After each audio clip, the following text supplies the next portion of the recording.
group of human rights activists representing Uyghurs, Tibetans, Hong Kong residents and others calls for a boycott of the 2022 Winter Olympics in Beijing after talks with IOC lead to no results.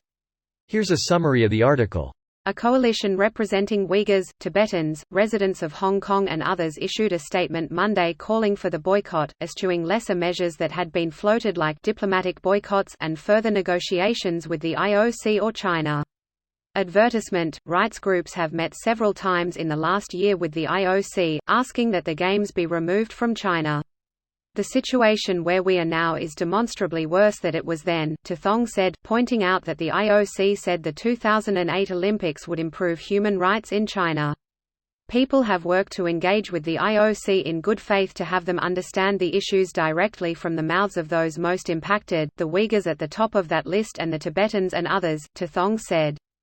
Tathong suggested coalition members might lobby the IOC's top 15 sponsors, American network NBC, which generates about 40% of all IOC revenue, sports federations, civil society groups, and anyone that will listen. In meetings with the IOC, activists say they have asked to see documents in which China has given assurances about human rights conditions. The IOC included human rights requirements several years ago in the host city contract for the 2024 Paris Olympics, but it did not include those guidelines, the United Nations Guiding Principles on Business and Human Rights, for Beijing. This post received a score of 8,000, with an upvote ratio of 93%.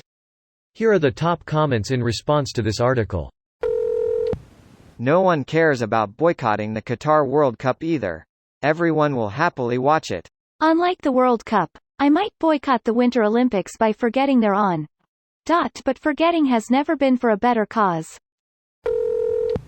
You can't talk to the IOC, you can only bribe them.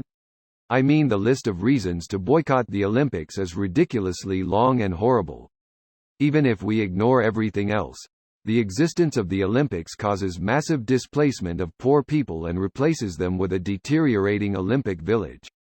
We don't even need to talk about the politics behind the countries that host or participate. The Olympics should not exist. IDK, the one in Munich is quite nice.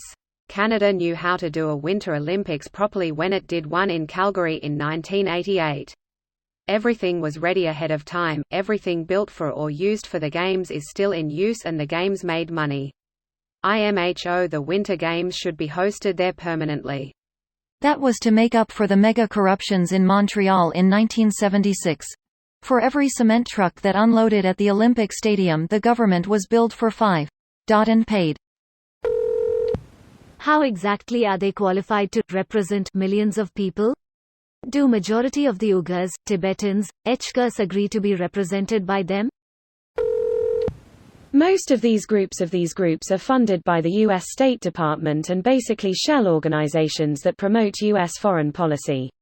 Take for example World Uyghur Congress. U.S. just vetoed UN statement that called for ceasefire between Israel and Palestine. The statement is drafted by China, Tunisia and Norway and voted for by all other members than the U.S. The U.S. is desperate to shift the attention to China while it has lost all credibility on protecting Muslims' human rights. Group of activists claiming to represent a bunch of different people try to push their agenda, which may or may not have anything to do with those people. Honestly, I don't like this even though I dislike what China is doing more. Olympics, World Cups are supposed to transcend politics and offer a peaceful global competition away from all the heavy news in everyday life. You think these people care about anything except their agenda?